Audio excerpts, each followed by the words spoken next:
Hello, hello, hello. Welcome. Hope everyone's feeling great. Everyone's having a fantastic day today, and everyone's feeling very well. And it looks like finally Martinelli's saga is coming to an end, and it looks like he is about to leave Arsenal. The question is still where, obviously. But the biggest talking point, David Ornstein has talked about it today. Even Fabrizio Romano has talked about it today. It looks like it might be Al Hilal, and it looks like it could be for around 60, maybe even more million pounds. So it looks like Arsenal are gonna get rid of him. Arsenal gonna sell Martinelli. I'm sorry, but it's time to go. And the big question now basically arises: if we let him go, or once we let him go, so to speak, who are we gonna sign instead? So today we're gonna talk about all that, some other bits and bobs here or there. So people, smash the like, smash the thumbs up, subscribe if you're new around here. Let me know your thoughts in the live chat, and let's see where this leads us. Blessed MRMK. For me, it's quite obvious that Arsenal, what Arsenal are doing, sell Martinelli, get a left wing center forward. That's the best case. Yeah. Ultimately, it takes no rocket science to figure this out. The thing about this is, though, I fully believe that it's gonna be one or the other. Personally, I have come to a point where I don't expect Arsenal to sign both, but I expect Arsenal to sign at least one of them. So it's going to be interesting to see how Arsenal allocate their funds once or when inevitably, by the looks of things, Arsenal sell Martinelli. Bless up Cooper every single time. Bless up, bless up, bless up, bless up. Smash the likes and subscribe. Listen. Big up, big up, big up Cooper. Big up Gabriel Martinelli to Al Hilal today. But apparently, yeah. Apparently, yeah, we're gonna look at this in a second, definitely. Big up Promise. Hope you're doing well. Big up the legend of the chat, Promise Gaming. Hope everything's fine in your world today. Hope the vacation is going well. And hope you're feeling fantastically well in this beautiful Sunday. Subscribe to Promise Gaming as well. Big up Quaja every single time. Hope you're doing well. Like the stream again, people, and subscribe. If we don't get another left winger, Martinelli leaves. Don't be surprised if Arteta utilizes Eze as a left winger. And to be honest, we saw that against Coventry as well. We did not have another left winger to sub on, and basically Eze came on and he played left wing. So don't be surprised. But with Martinelli leaving, I expect at least Arsenal to sign either a left winger or a center forward. I think if Martinelli leaves, one or the other is gonna join us 100%. Big up Adam. Big up Adam every single time. I can see it now as they left wing, Bruno G in the 6, Havertz up front. Are you happy with that? I'm not. Personally, I'm not. With Havertz, I have still big question marks, especially in recent times about the injury record and everything, inconsistencies in the game, inconsistencies in finishing, scoring, and leading the line. There are lots of question marks regarding Havertz. He has never scored 15 plus goals in the league as well. So definitely there are lots and lots of question marks. I'm hearing we might go for Ndaye. Might be the case. And if we do, to be honest, would not be the worst case scenario. I'm going to put it that way. I do not want to see Eze on the left wing. Same. Absolutely same. I don't want to see him on the left wing as well. I still believe he's the most dangerous, the most threatening centrally, or maybe in the A, depending on the opposition. On the left wing, definitely feels like he's a bit wasted.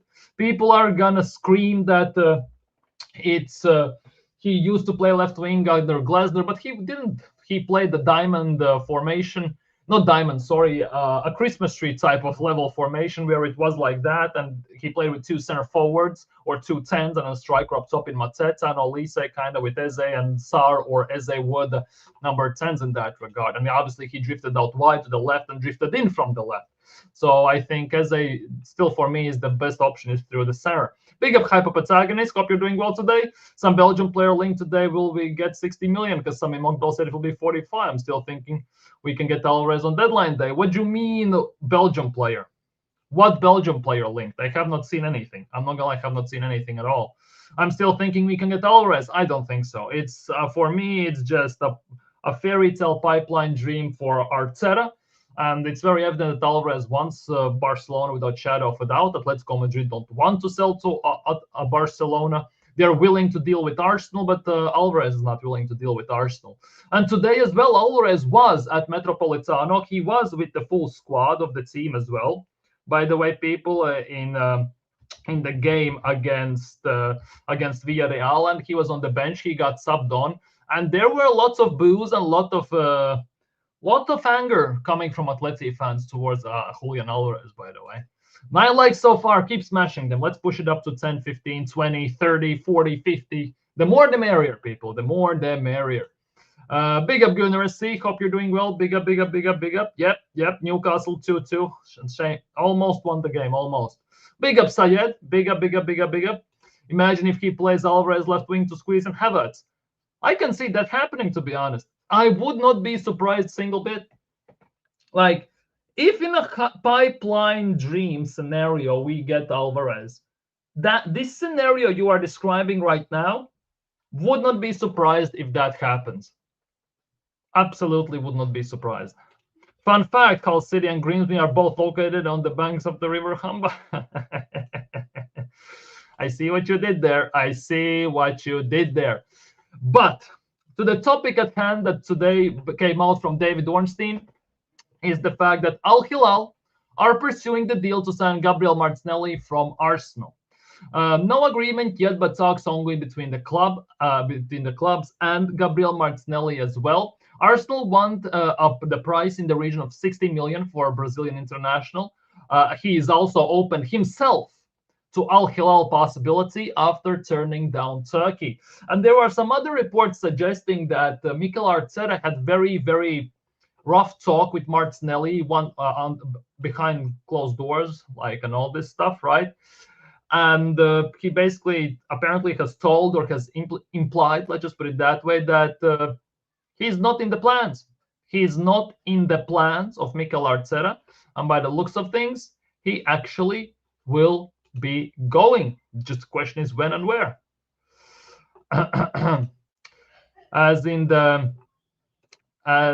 Oh, fucking hell. My mic disconnected. Fuck's sake.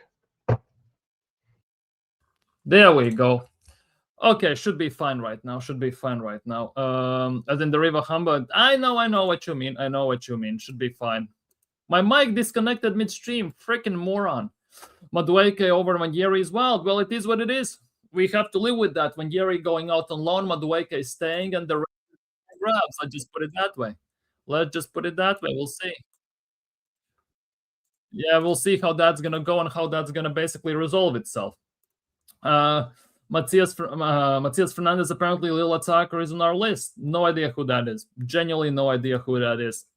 Like, I'm done with these wannabes, unknown certainties, unproven equities, and all this stuff. I want proper winners, and I want some proven players. I'm done with all of this, to be honest. Bless up the assembled. Big up every single time. Alvarez, a world-class player, no doubt will improve us, but what's happening with him, and he still wants Barca getting him now, will affect his game. It won't affect his game, but for me, the biggest issue with all of this is Arsenal is not his preferred target. So if he even joins Arsenal in some weird, miraculous way, his mindset and heart won't be fully set on Arsenal. And come transfer window in, summer, most likely, he can easily try and push for a move to Barcelona. Would not be surprised. Absolutely would not be surprised. And that is the biggest problem here. So selling Martinelli and keeping Jesus. Nope. Jesus as well. He's in talks with Everton, with some other clubs. Arsenal are still openly shopping in terms of selling Jesus. And it looks like that deal also by the end of the window could be resolved and be done and dusted, but apparently. Also, what I heard that clauses will be added that he can leave after 1-2 years if right offers comes makes no sense, and also including Gyökeres in that. I don't talk regarding Gyökeres. I don't care regarding Gyökeres talks because that is so much BS in all of this. I just try to basically put myself away as far from that as possible because there is no actual legs to those stories, in my opinion, the way I see it, because people will speculate because Arteta didn't sub him on against Coventry, because Havertz has started the last 2 games and all this stuff. People will speculate that. Then the Spanish sources, obviously, your Marcas, Mundo Deportivos, that talk quite a bit about Real Madrid, that talk quite a bit about Barcelona and all these teams. They're going to push this out. They will try and unnerve maybe somebody. But at the same time, Barcelona can put this rumor out. Barcelona sources can put this out. And Barcelona PR machines can put out, for example, Gyökeres is pushing for Barcelona move. So maybe in just some way, shape, or form, Atletico Madrid, right, basically lose their heads and actually sell him to Barcelona, right? There are lots of these things, and I don't trust this whatsoever. Let's just put it that way. Chelsea wants 100 million for Neto from Al Hilal. Yep. So they came for Martinelli, and how is Arsenal just asking for 60? That was for European teams. For European teams, it was 45. Apparently, 45, 50 for Al Hilal. It's about 60, 65. So if that is the case, I'm okay with that. 60 million, I'm all good with that. We bought him for what, 3 million? Oh no, 7 million, something, well, basically nothing, so to speak. And if we can even get 60 million for him right now to Al Hilal, I'm going to be more than happy. 180 grand off the wage bill as well. Super happy about that. Almost 10 million a year off. So I'm super happy that as soon as he goes as well, we're going to go for somebody else. I would expect that. So all good. We cannot talk about, we are not at the moment in a position where we can now discuss these type of things anymore. Hopefully, finally selling Martinelli could mean a new left wing. Yeah, hopefully, obviously, hopefully. By the way, Gyökeres has no actual confirmed statements on tier 1 sources. Man, exactly. It's utter BS at the end of the day. Exactly. Big up Single. Bless up, my guy. Would you sign world-class left wing or like a backup left wing and trust Solis? I would sign a world-class left wing. The thing is, there are not many out there. There are maybe like 3 of them, and none of them are moving. So signing a left winger in this instance means signing on the same level, maybe a bit better, maybe a bit worse, and let them battle it all out. Basically, by competition, elevating each other to a point where one basically sustains and establishes themselves more as a starting player, and another one becomes basically inevitably a substitute and a rotational piece. Blessed up straight cannon. Blessed up straight cannon. Hope you're doing well today, brother. Hope everything's fine in your world today. I think if Solis gets more Premier League game time, he could genuinely be way better than Trossard. He's already a fan favorite. His motivation and confidence is through the roof. Yeah, he's strong. He's direct. He does everything correctly. He does not try to do anything spectacular. He knows what he can do. He knows his limits. He knows everything to a T. He doesn't force the situation. He does not panic. He's very calm. And the thing is, for 60-odd games that Arsenal play every single season, not including the Greek international games, obviously, if we go in this instance, Solis is not enough.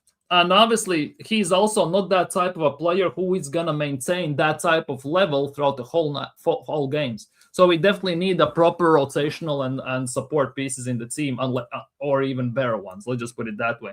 Because at the moment, it all looks fine and rosy, right? And if we get a better player, having him as a backup, insanely good.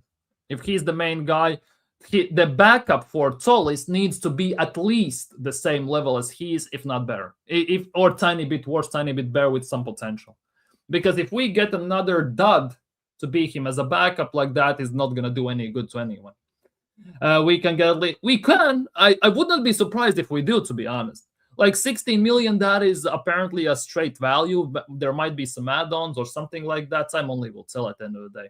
Time only will tell. We have to wait and see how this is going to happen. Because there has been no official bid as of yet. So we have no sample size, nothing to compare it to, and nothing to even discuss, because the 60 million that David Ornstein is talking about at the end of the day is just Arsenal want in the region of 60 million. Does that mean 60 million straight up? Does that mean 60 million plus add-ons, or add-on price for, like, to say 55 plus 5 in add-ons? Who knows? Genuinely, who knows? Bless up Solskjaer joins. Big up champ. Let's go. Let's do this. I just think of Gyökeres because they will demand 150 and Arsenal won't pay that. It can only happen if a player and money is added to the swap. Hopefully Gyökeres stays.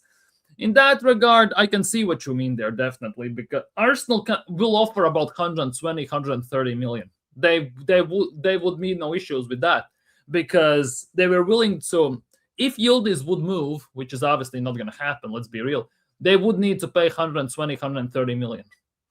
To even talk about Vinicius Jr., they would offer 150, 160.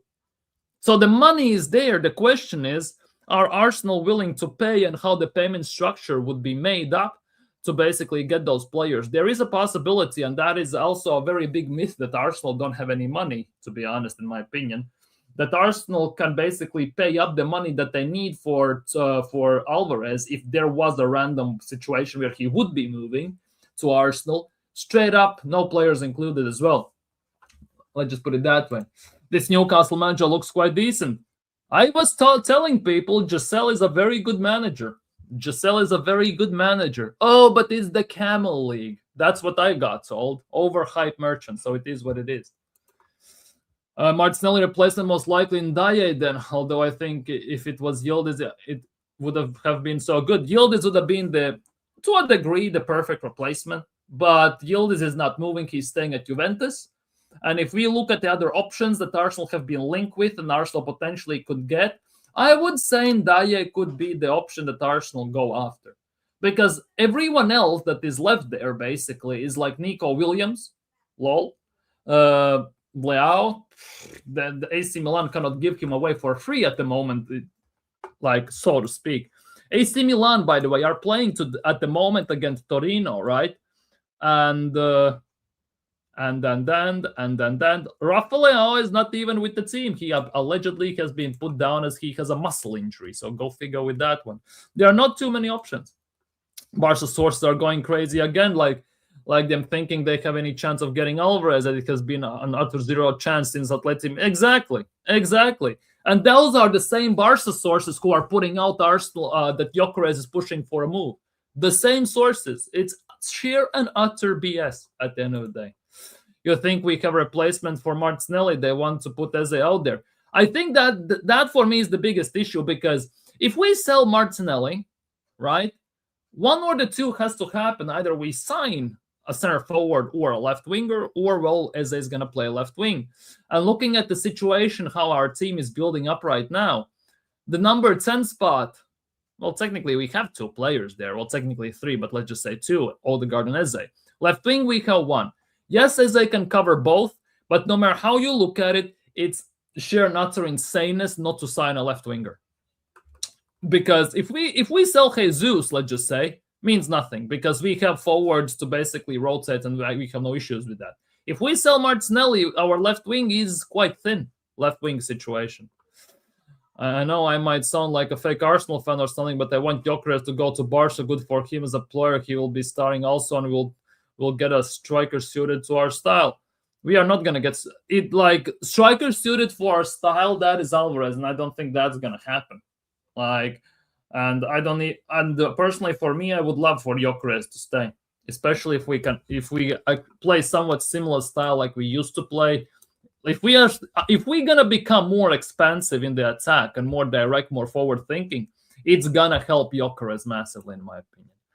If the summer window closes and Jesus is staying, he could be our left wing option too. What, for 2 games, and then he's gonna spend 6 years in a hospital? Like, that does not fly as well, to be honest, especially if we're going for a title. Dye might be the best option available in the market. Well, there are lots of options available in the market, but realistically speaking, there are like 3 top options, and we are not getting any of them. And the rest of them are, well, it is what it is. And then you have to pick the best of the rest sort of type of situation. And arguably Ndaye could be one of those instances. We should push for Ndaye or Nusa. I think we're going to push for Ndaye. At least that's how I see it. For what have we seen from Tollis? He's starting to grow on me. He has been great so far. The question is, Arsenal signing a left winger if Martinelli leaves, will they go for a player that plays instead of Tollis, or it's going to be a backup for Tollis, or they're both going to be the same level of players, just different type of profiles, so to speak, and they basically going to battle each other out to see who comes out on top in a way that basically one establishes himself more as a starter, other one more as a rotational piece, and depending on opposition, the other one will start. And in the end, the more we have these competitions in these spots, for left wing, for striker, right wing, wherever, the better it's going to be for us, because each of those players are going to push the other player higher. They're going to try and improve themselves, try to do something new, something unorthodox, which is going to help the team, which is going to elevate the team themselves and everyone else. So the question is how that's going to basically work out. Possibly backups, maybe. I don't know why Barca fans are getting happy of that situation of Alvarez. First of all, they won't sell him to anyone, as their owner said, or if they will, it in the last week will be Arsenal. That's it.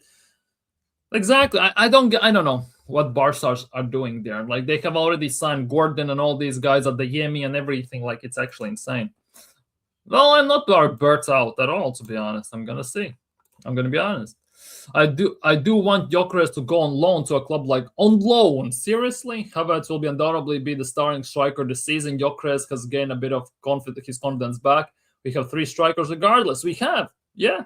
But if we sell Jesus, if you loan out, as you're saying, if we loan out Gyökeres, we have only 2 strikers. So we are again short. We cannot have that. Definitely cannot have that, and we should not have that in any way, shape, or form.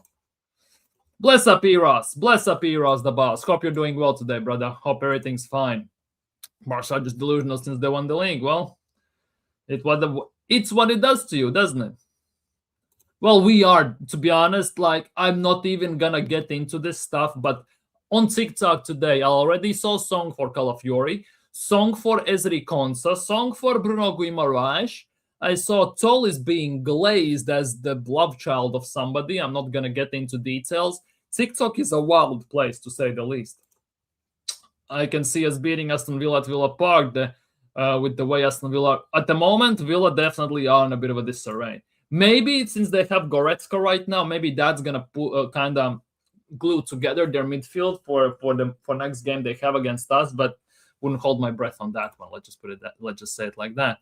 If we buy Ndiaye, so he will be back up then of Tollis. If he can play right wing as well. And if we buy actually Ndiaye, I don't even know who's going to be the starter. Obviously, right now, Tollis is going to be the starter because he has proven himself in preseason and right now in the first few games of the season and Community Shield, right? But over the extended time of the season, maybe Ndiaye could actually overtake him. Who knows? Oh, without shadow of a doubt. 3 points at Villa Park and that's it. Take it and leave it. 35 million for Leao, deal done and dusted within days. And this is the nuts part. Few years back, even last year, Leao was 60, 70 million rated player. Right now, the transfer window opened, right, in June. He was valued at 60 million or 70 even. Right now, it is August 23rd, and he's valued at 35 million pounds. And nobody wants him. The deal to Galatasaray kind of has fallen through. Leao, at the moment, is putting the Galatasaray talks on pause and everything. He kind of wants to move to Premier League. Or somewhere else, and nobody's taking him. Nobody wants to take him, which is actually kind of insane if you come to think of it. I don't believe in these rumors about Bruno Guimaraes' injury. Well, we'll see what happens. We can easily beat Villa if we play how we played it. Yeah, at Villa Park, it is a bit of a struggle, but we should be able to do the job. Bruno will play against Villa. I expect that as well.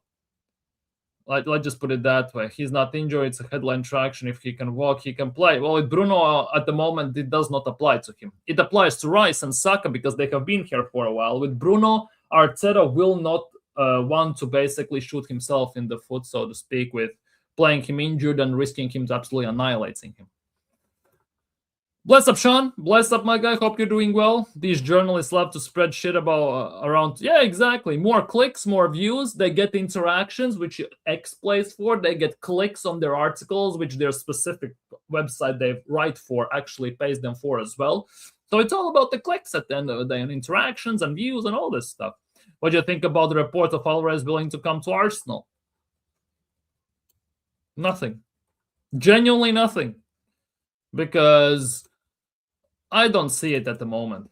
Genuinely, at the moment, I just don't see it. There is no reason for him to come here. Yes, he is not very liked at Atleti right now, at Metropolitano. He's not going to Barcelona because the owner and president has already said there is no chance in hell that's going to happen. He either stays or maybe moves to Arsenal. But the chance of him moving to Arsenal, 5%, best case scenario, if you want to be hell optimistic. Martinelli at the club still makes sense, but what Jesus, Nelson, Vieira, they might be going as well. Apparently, Vieira is still in talks regarding Hamburg. Nelson is still in talks about West Ham and some other teams. Jesus is about Everton and somebody else still. But Arsenal want 20 million. Everton want to pay about 15. There is a bit of discrepancy in the terms of the price valuation. And Martinelli, yeah, it looks like Arsenal actually might sell all 4 of them before the window shuts. The question is who they will bring in, or will they bring in? that Michelini scout is very good. He should scout another player like Solis. Would be great. Would be great. Bruno didn't really need to play against Coventry. It's a decent trash just in case something happens to him with his tiny concern. He's fit. I hope so. I hope so. Bless up the nighttime kid. Bless up. Bless up. Marmouche, here we go. Well, good luck with that. Good luck with that. You looked absolutely shit. I'm not gonna lie, against Brentford. And good luck to you. Genuinely good goddamn effing luck. Because it was a nightmare to watch you. Okay, you have Savio now. You have Marmouche now. But oh my god, it was pain and a half. Kinski goal is gonna cost you big amount of points this season. Trust me, it does not look good for you all. Big up. Yeah, 50 million option, just so City does not have to give money to Eintracht. Brilliant deal of business. Overpay for Savio, underpay for Marmouche. You could argue it should be other way around. Let's just put it that way. Bless up Marlon in the chat. Bless up. Joe Gomes suspended against us, and probably Watkins also. He looks pissed off. That is a big thing, yeah. Watkins is going to Al-Hilal as well, if I'm not mistaken, and while Gomes is on the red card.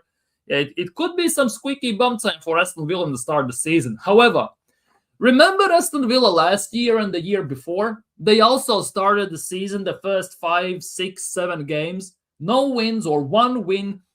Insane amount of goals conceded, insane amount of goals wasted, and everything. Losses and draws all over the pitch, right? That was till October, November, and then by the end of the season they are top 4 or top 5. Like, I don't know how they're doing it, but Emery I don't know. Emery maybe on purpose loses the first like 6, 7 games of the season just so they don't win the league, or the owners don't raise the expectations. I don't know. It's a weird one, to be honest. But yeah, it's not the first time Villa has started basically struggling big time this season, and by February, March, they are in top 6 and they finish there at the end of the season. Happened the same last year as well and year before. Big up Elbow. Big up Elbow. Hope you're doing well. Big up Hendon. Hope everything's fine in your world and all what. It was a near perfect head along. Yeah, it almost missed it by that much. Let's hope Martinelli goes. Yeah, 60 million. Yildiz we are not getting Yildiz. You can forget about that one. That's just excitement and adrenaline to make questionable comments. Barca fans hardly believe they can get Alvarez and Gyökeres. That's beyond delusional. That is just, yeah, that is beyond delusion. I'm not gonna lie. To think that with their their registration issues and everything, that they think that they can get both. Absolute madness, to say the least. On top of all that, to even get both of them, they need to sell like De Jong. They need to get rid of De Jong in the first place, which they're trying to do, and they just cannot, because De Jong also does not want to leave. It's actually nuts. Arteta playing more attacking football now. He's won the league. Oh, who knew? Hopefully it continues. We have seen it before. We play 3-4 games like that, and then we revert back. I hope that does not happen. How many of you scored in FPL? Well, I can tell you this much. Tomorrow, Chelsea play against Fulham. I have few players in the team from those teams, right? At the moment, I am on 30 points. Literally 30 points. Absolute shocking start of FPL. Solis Sanchez 2.0. Relax. Nowhere close at the moment. The reports are heating up. Yep, the reports are heating up. I'm not gonna lie, the Big Six currently looks unprofessional and just unready. The Big Six looks unprofessional and just unready. What do you mean by that? What do you mean by that? Alvarez got booed big time. Yeah, he did. When he got even subbed on at Metropolitano, the boos, the everything, every time he touched the ball, it was insane. Absolutely, they really don't want him there. They really do not want him there. And also with the banners outside the stadium and everything, it's actually getting quite out of hand there. The top 6 will be different this year. Oh, 100%. Top 6 is gonna be different. Overall, I saw a video of Alvarez getting middle fingers and boos from. Yeah, that's just mildly put. There were lots of insaneness happening there as well. You seriously think he will stay at Let's Go with the way this club and fans are treating him? Yeah, would not be surprised. Genuinely, I would not be surprised. Why is it so hard to believe? Wouldn't be the first time, wouldn't be the last time. And for him to go, there needs to be a club that actually want him. And that is only Arsenal. And Alvarez himself does not want Arsenal. So, like, he's staying if he keeps this up. Don't want Alvarez, his card. Exactly. That for me is the biggest thing. Why do I want a player at this club who in a year's time, or best case scenario 2 years time, is gonna push himself a move to Barcelona anyways? Why do I need that in my life? Why do I need someone in at the club who is not 100% fully in the mindset to play for the badge, for the club, and for the fans? Who already mentally, by 10 or whatever amount of percent, is still on Barcelona, still thinking about his ex, so to speak. Inevitably, is going to push for a move backwards. Like, I don't need that in my life. Exactly. This I agree with. This I agree with. Exactly. He's not interested. Why are we even doing this? Well, we have different viewership here. We have United fans, Chelsea fans, Spurs fans. Hey, I don't judge. We have Villa fans here, Crystal Palace fans, Liverpool fans.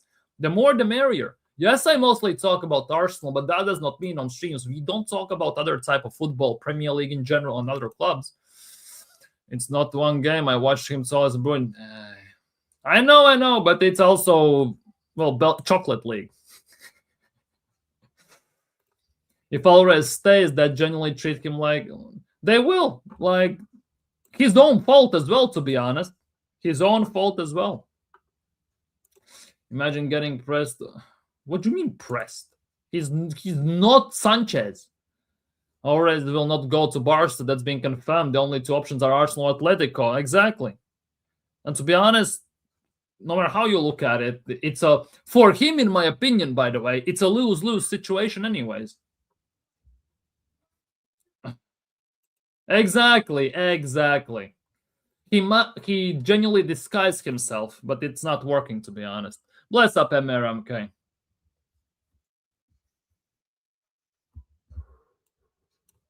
Big up, Devlin. Big up, my guy. Hope everything's fine with you. Firstly, good result in the first game. Yeah, Bournemouth beats it. Almost. We almost got the ideal scenarios. Almost. Tomorrow, yeah. If Fulham could beat Chelsea tomorrow, that would be a fantastic result. I'm not gonna lie. My camera is going out of focus. What the hell is happening today? Yeah, if Fulham could beat Chelsea tomorrow, that would be fantastic. I'm not gonna lie. That would be absolutely brilliant. Arteta wants to sell Martinelli, but we want to know whether Alvarez and Barkley will join Arsenal, and none of them will. I fully expect none of them. Like, first things first, I don't want Barkley in the first place, so that kind of is influenced also by that, kinda. But I don't want Barkley at this club.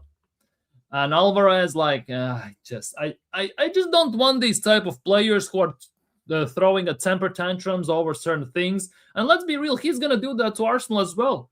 Because if he has done it once, he's gonna do it again. And I don't need this negativity in this club. I have enough with Marlon in the chat half the time. No disrespect. Hey, what is going on? Yep. Emery always plays with fire against us, but the keeper busy. Yeah, their goalkeeping situation is not the greatest, definitely. Maybe Suzuki is gonna play. But that also will not save them, in my opinion. Newcastle got screwed. Yes and no, but Giselle looks like a proper deal. I told you, man. I told you that Giselle will be decent in this league. Except Arsenal, Big Six are not playing well. Oh, no, none of them are looking well, definitely. Definitely none of them are looking well. Bro, even Vinny Jr. got abused the night when Madrid played. He made a big mistake. He loves Madrid. He wants to stay at Madrid, so that is a completely different scenario. Like, Vinny does not want out of Madrid. Alvarez wants out of Atletico Madrid. That there are two different scenarios, but it's the same. It's somewhat similar situations, but not so similar situations. I'm just putting that way. Yeah, Gyökeres 0 minutes versus Coventry. That was very surprising. But that was for me very surprising because Gyökeres the day before talked about, oh, it will be great to play against his old side. And then you see basically Merino come onto the pitch, Madueke come onto the pitch, and you're like, what the hell is going on here? Definitely, yeah.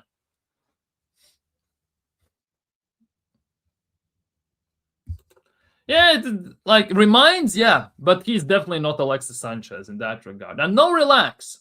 I don't like that word relax. In the words of Mikel Arteta's yesterday's press conference. According to latest reports, see these Spanish reports.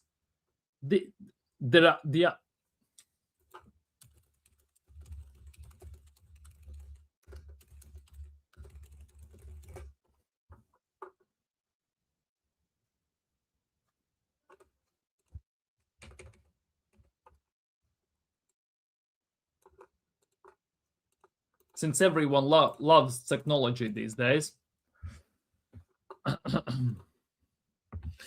When referring to Diario, you're likely thinking of major Spanish daily newspaper like Diario Sport, not notorious. Yeah. Generally, these outlets are not considered top-tier reliable sources for breaking transfer news and are often placed in tier 3 or lower by football communities.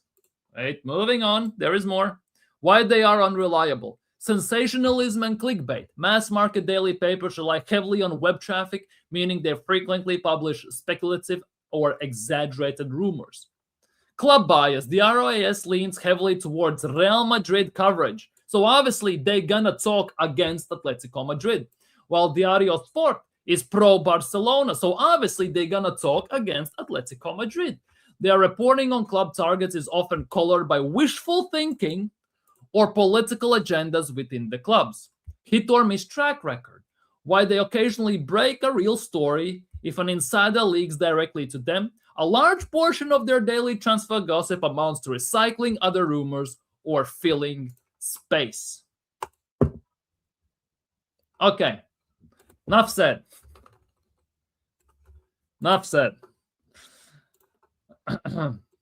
I saw that 2-0 down. Yeah.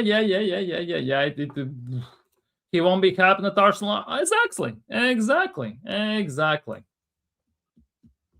Don't want Alvarez, not that kind of money. Exactly. Like, I would maybe accept like 70 to 80 million, but 100 at like 20, 130, no chance in hell. I believe our squad is ready. Any more signings are bonus. Our squad is not ready, to be honest. For me personally, Vieira, Jesus, Martinelli, and Nelson must go. We need to sign a left winger and a forward. Our squad is ready for Premier League because the rest of the teams are a complete mess. I'm not gonna lie. But for Europe, we are not ready, in my opinion, still. Emery always starts season bad, then picks it up. Exactly. He does that. He always does that. It's actually insane.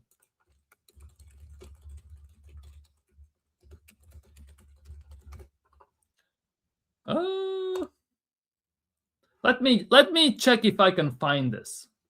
Let me see if I can find this.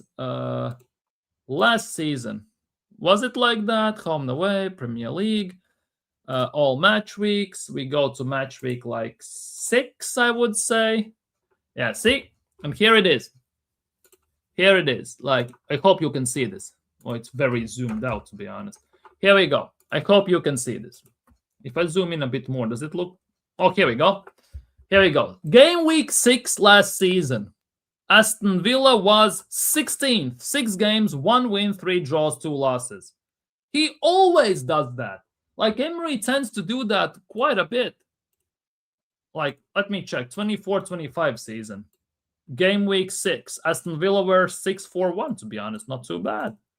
And the season before that, Emery was 6th as well. 4 wins, 0 draws, 2 losses. He tends to start slow. If we go to, let's just say, match week 3, Villa had 2 wins. Interesting. Last year, on match week 3, Emery had no wins on match week 3. Around match week 5, 6, he starts to pick up the pace. That's how Emery rocks about these things. Not sure why, when, and how, but hey, that's his signature move, so to speak. He does that quite a bit. That's my biggest problem. He signed a 6-year deal and is in 2 years and wants out. Exactly. Plus, yeah, it's not looking great. It's definitely not looking right. Thank God. Enjoy it. Good for you. Have fun. Good. Write all these papers. Exactly. Unprofessional. City look very shaky. Yep. They looked very, very shaky. Don't worry about Gyökeres. He'll play plenty as Havertz will be. At some point, yeah, I think Gyökeres is going to start. Love the reports. Bless up. I love them too. Love you, Eros, every single time. No, none of this stuff. Besides the football being back, how was your weekend, bro?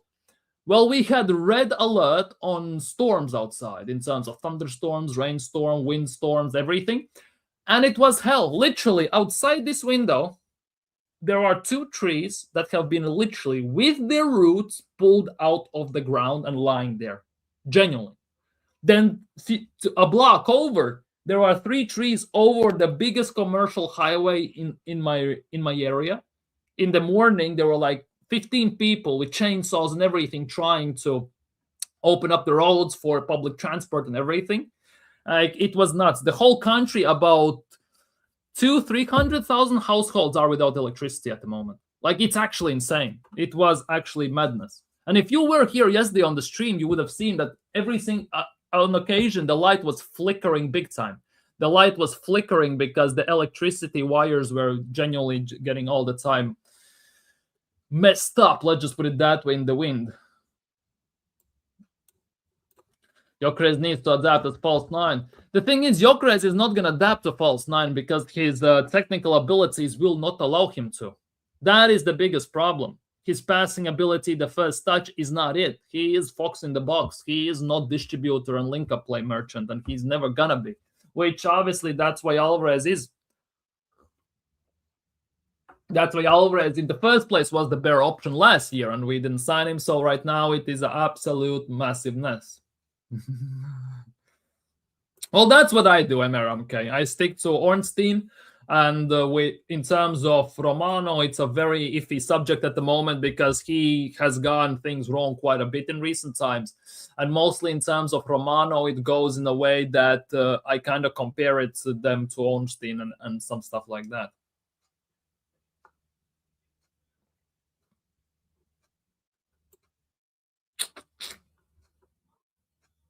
Oh yeah, that without shadow of a doubt, Ornstein is winning by a mile and by default as well, by submission and everything.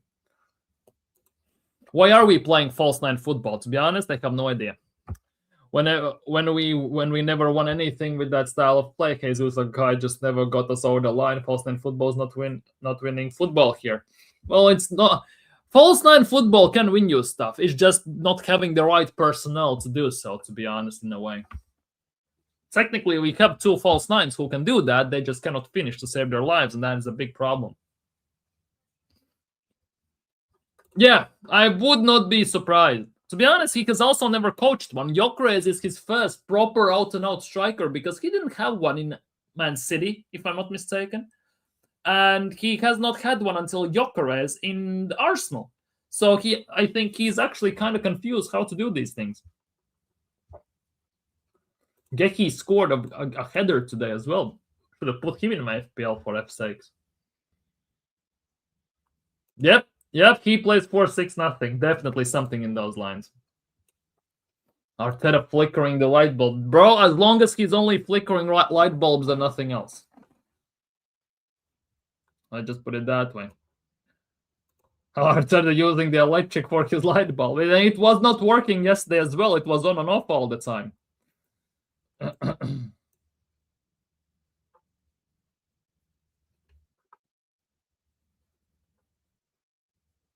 He's not copying everything, but he's copying partially. But it's also understandable why. Do we freaking hell nose is itchy as hell. Allergies. Tomorrow's work, probably allergic to work or something. Do we believe the players they brought in to replace their outgoings will make it so Villa can compete again? Not to the same level. I don't believe so. Not to the same level. Big up DK. Who can finish Merino? He's our best finisher. Out of the so-called striker options, Gyökeres should be the one, but yeah, in terms of how clinical Merino has been, definitely in a way, it feels weird to say, but it is like that. Arsenal were like a storm in the Coventry match. Which storm, first half or the second half? Because the second half felt like it was a toddler trying to blow bubbles, like, and that's about it. There was nothing to it.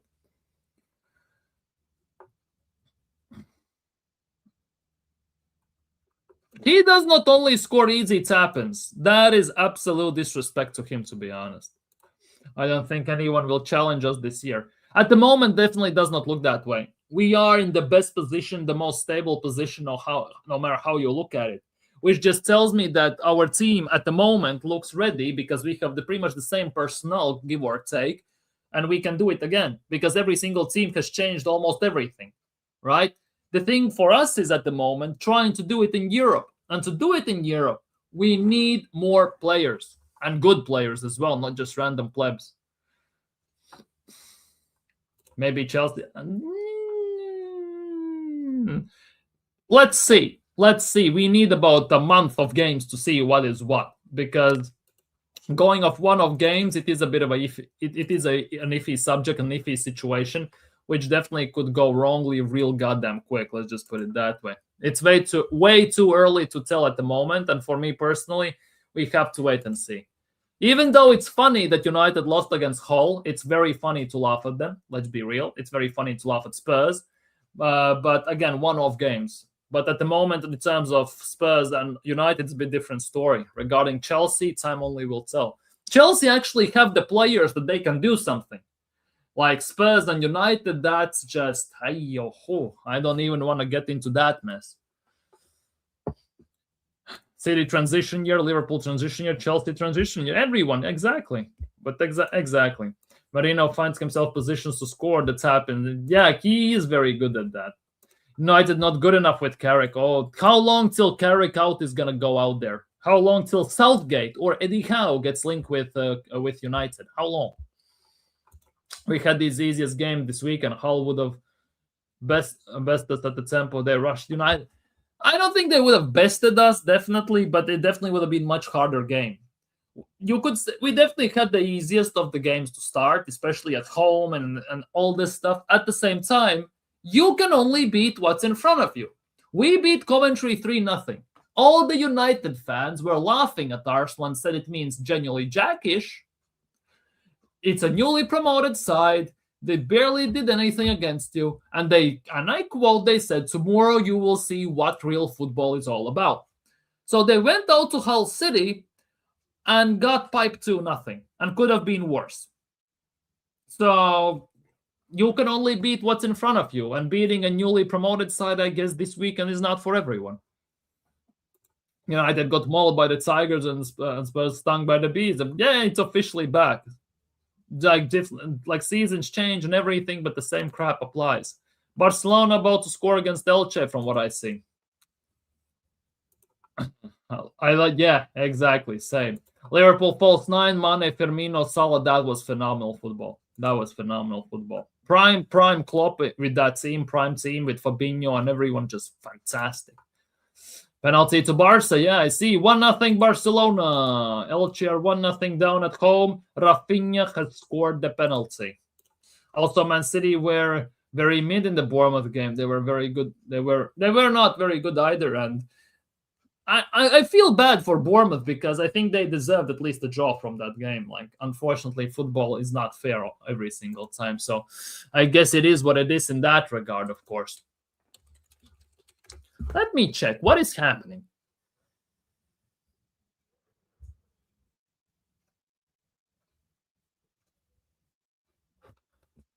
Wait.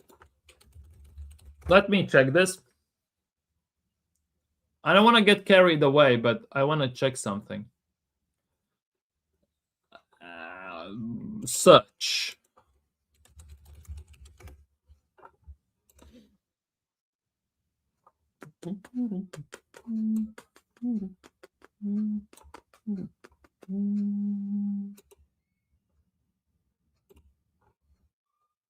Yeah, there's nothing.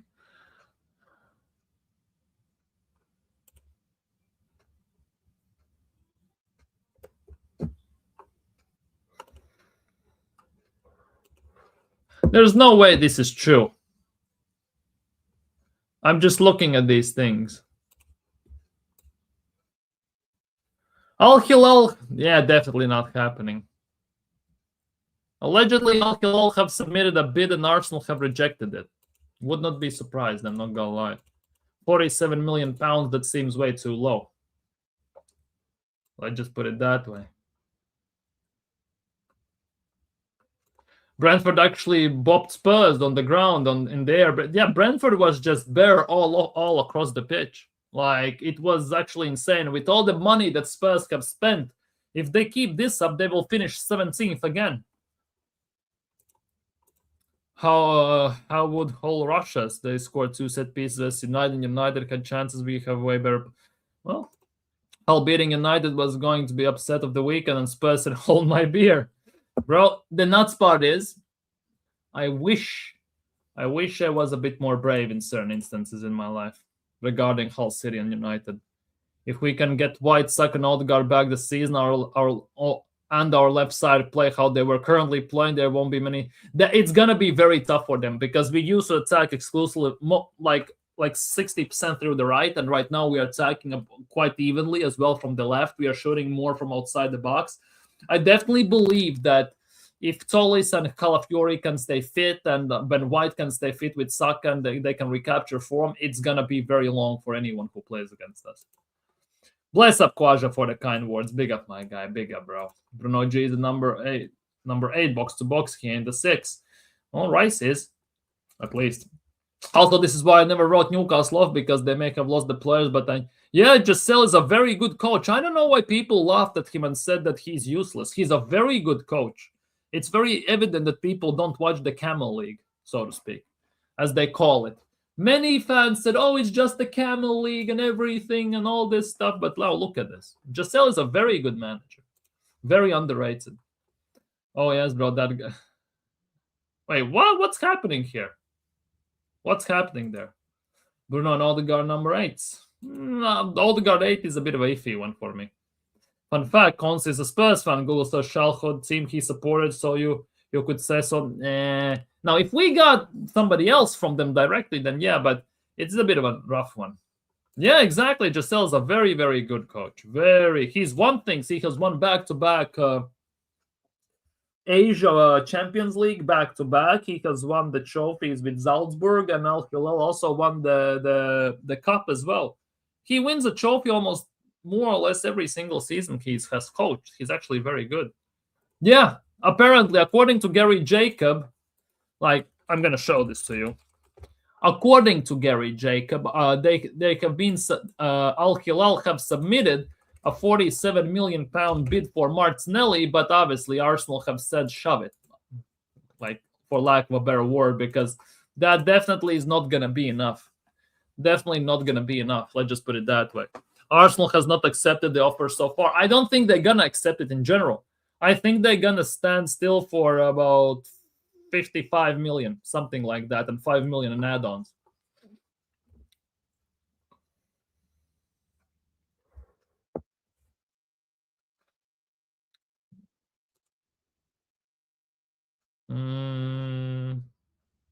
To be honest, he's very honest. He says what he thinks, and he doesn't give a flying F about what anyone says in terms of that.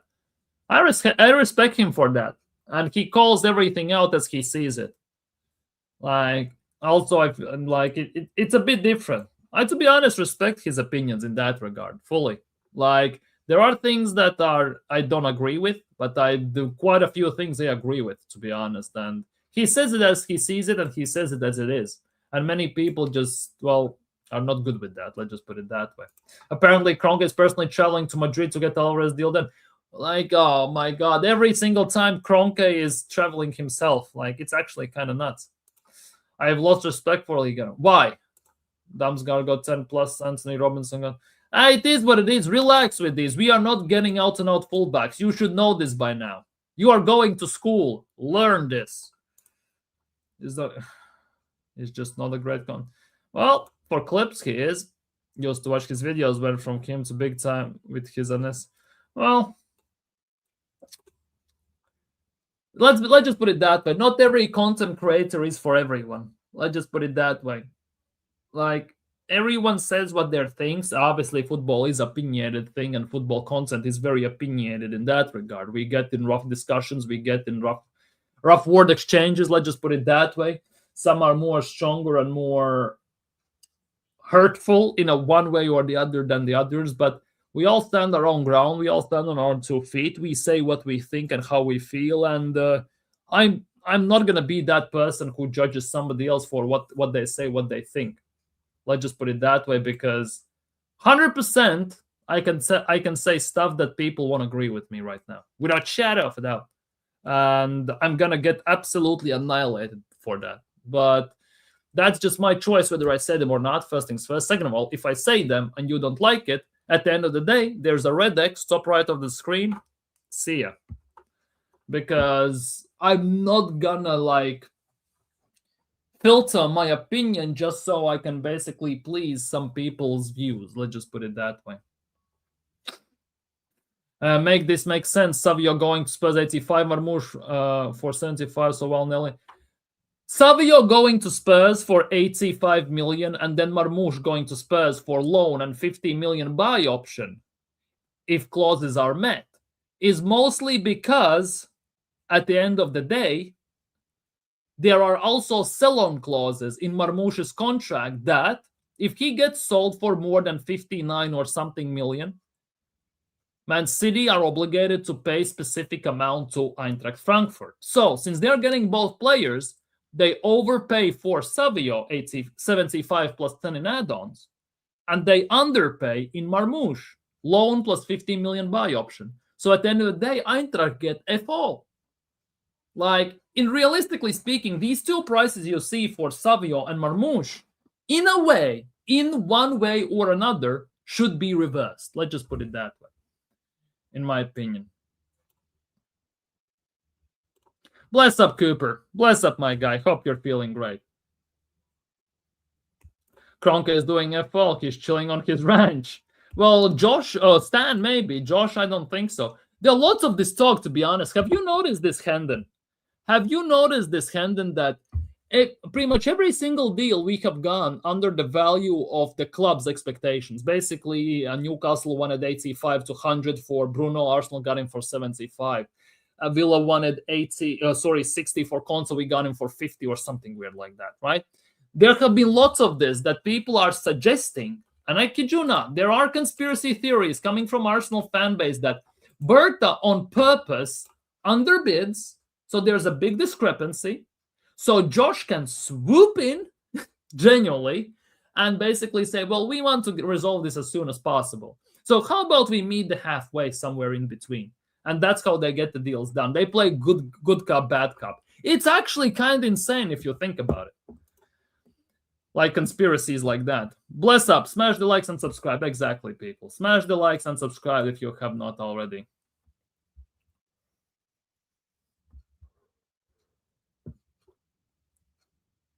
Exactly. More or less the same. Let's be real. He says what he says. I fully respect his opinion. One thing I don't accept and one thing I don't like is the way he goes after different people. Like, Henry talks football, Jez, and other people, how he goes after them. That's a complete different story, right? We are not getting into personal attacks. We are talking here what he says about football in general. He has his opinions, the way he values and sees the players and everything, and that's basically a point of view what he believes in, and it is what it is. Like, I watch Lee Gunner. I like watching him. Obviously I don't have to agree with everything he says, but at the same time, it's a good watch at the end of the day. It's not bad. And to be honest, lots of views that are my own, also align with his views. It's just, it's always going to be like that you are not going to like what some people say. You're going to like what some people say. And it could be also the same person at the end of the day. I'm more about the other people getting involved. That stuff I stay as far as possible, to be honest. I don't get involved in that. Let's just put it that way. No, it's the salaries, yeah. It's the whitewashing. Basically, yeah, it's basically money laundering in front of our eyes, so to speak, in legal way, by the way, and they can't do anything with that.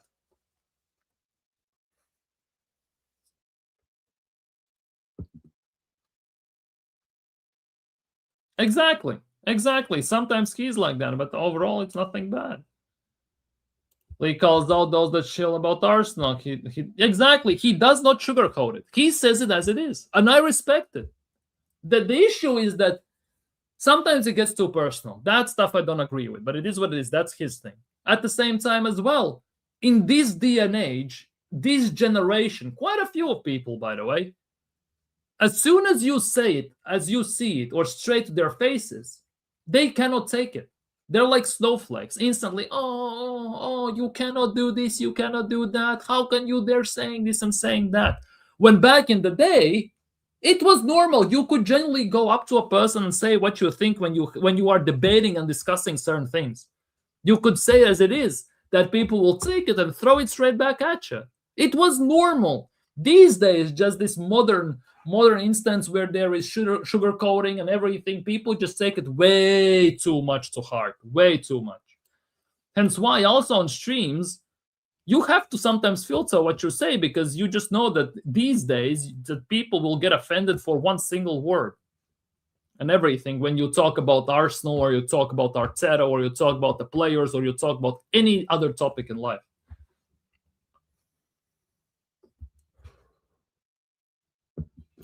No, Nelly is so much better player than he. Martinelli is better player than we are seeing him, definitely. But as you can see, his coach can. Yeah, the system, the style, just like with Pepe. Pepe was so underrated and so mistreated at Arsenal, it still pisses me off. I would take Pepe as a Saka backup at the moment at the club, without shadow of a doubt.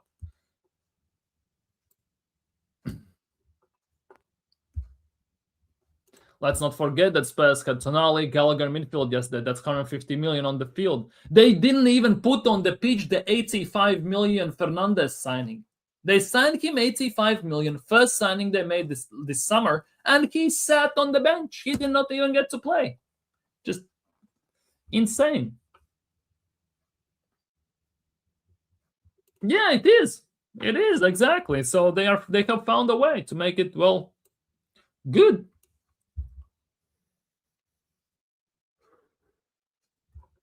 Well, the things that work in the USA don't work in football. Also, I have noticed that.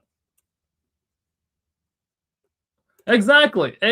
We always go in with a very first low bid. Obviously, that's how negotiations work. But sometimes the way we underbid, it's actually ridiculous. The amount, to be honest. Good move if we sign Alvarez? I don't think so. Because no matter how long he stays here, you cannot help but wonder that you were his backup chick, so to speak. And he is always going to be set on Barcelona. And then you cannot escape the feeling that inevitably, he's gonna push him for a move to Barcelona, in my opinion. Because Alvarez is only 26 years old as well. Like, he has time in that regard. You watch for 2, I have watched for way more. Since, well, let's just put it that way, Gunnar Bang days. We will never know what happens behind the scenes unless we work for Arsenal. Yeah, theories will remain theories until journalists say not. And they will never say that it's not. And they will never unveil the secrets and the inside scoops and everything. They will never do that, because that's what makes them the money.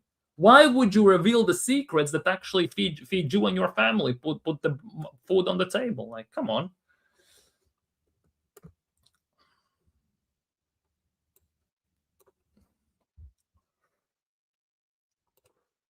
Who is your ideal left winger besides Yildiz? Bro, considering who is left on the market. Besides Yildiz, right?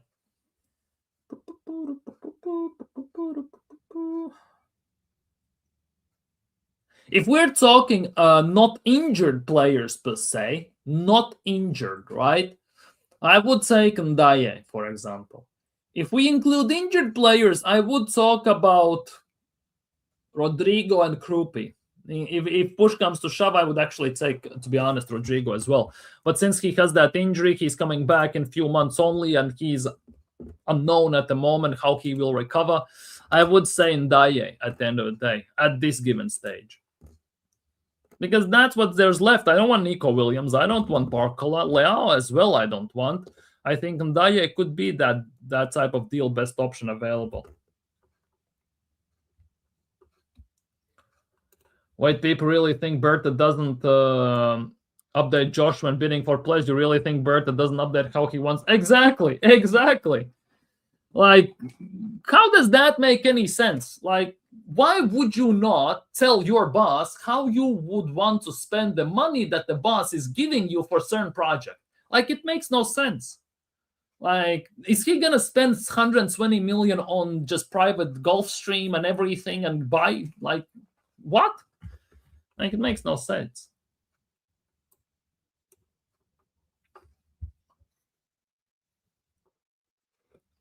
The thing is, you say Rashford is a stopgap player, but he's not coming on a loan. He has to come full time. And if we sign Rashford full time, we are stuck with him for a while. Looking at the wages he's at Manchester United, there's no chance in hell he will want way less at Arsenal.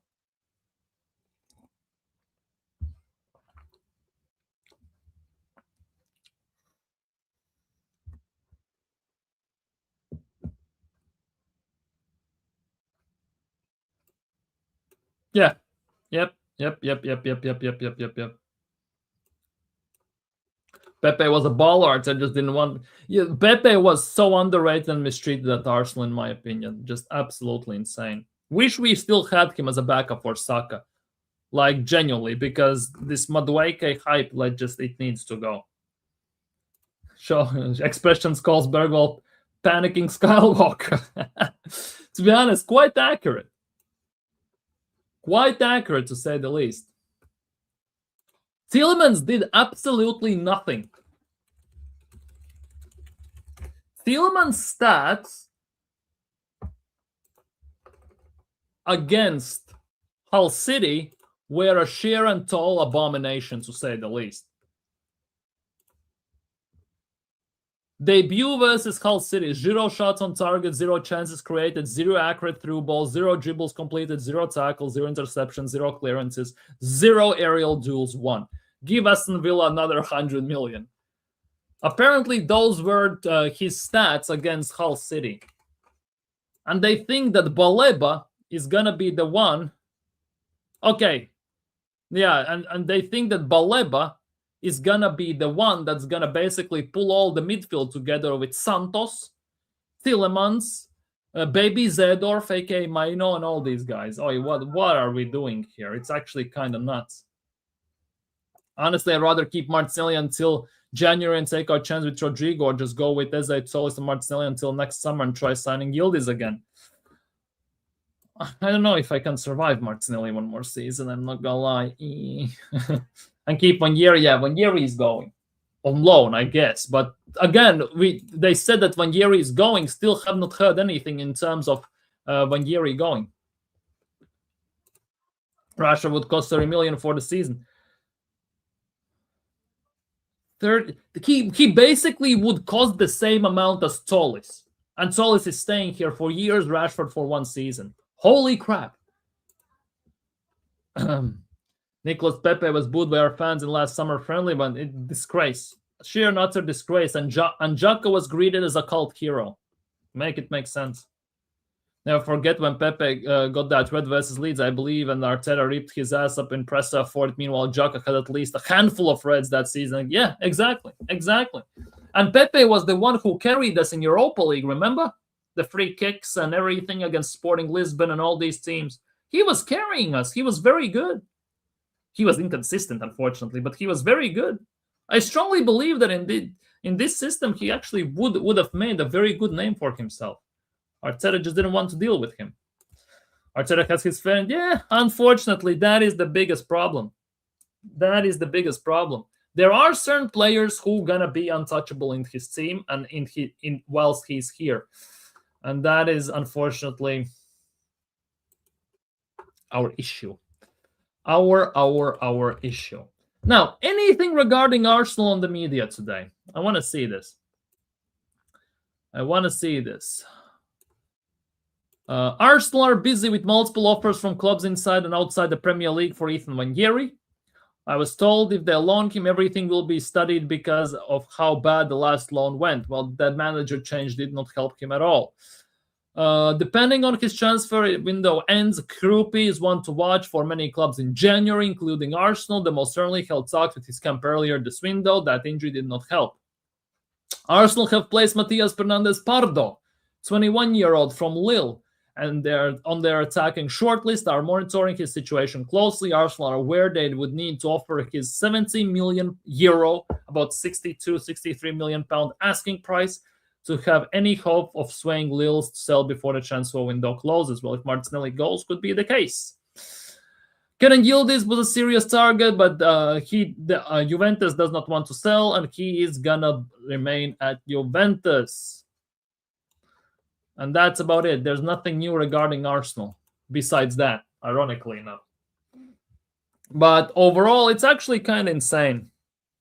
If you think about the players we had when Arteta joined, right? Like, that was a long time ago, to be honest, almost 7 years. Some of those players, if Arteta could have managed to keep them, would have been ideal for us right now. Would have been quite ideal for us right now. If you look at it from that perspective. Think about it. There was Pepe, Aubameyang, Tierney. Who else was there? Emil Smith-Rowe, you could argue, to a degree. There have been quite a few players that were quite good that could have actually helped us big time. And, well, right now we are trying to replace still those players, arguably. Like, it's actually kind of nuts. How much money did we spend to replace Granit Xhaka in the first place? It's already insane amount of money. Think about it. We signed Havertz for the 8. It did not work out, so we put him up top. That's 65 million. Then we signed obviously Rice. It has worked out, but it is what it is. So we overall spent 170 million just to replace Granit Xhaka. Then we talk about goalkeeper changes. How many goalkeepers we have changed? Again, we sign a goalkeeper every single window. About 10 goalkeepers or 11 we have signed under Mikel Arteta in 7 years. Like, there are some things that just the money we have spent just absolutely insane if you think about it. If Nelly goes, bring Zaha. He's a free agent, no-brainer for me. He's direct, always wins penalties and free kicks, and in his 30s. Then in January, test the wars with Kvaratskhelia and Rodrigo. Zaha is 33. Not too sure that would work out. Not too sure that would work out at the moment. I can stand another season of Martinelli either. He was okay in Champions League. He was very good World Cup as well. And he won the Premier League. We should be able to get about, I would say, 70 million for him. Play the left wing positions of Elbar, just incredibly underwhelming. Exactly, that is the biggest problem here. Do you think we're even going to sell the likes of... Yeah, I think we will. And this is going to sound very weird. I strongly believe we will.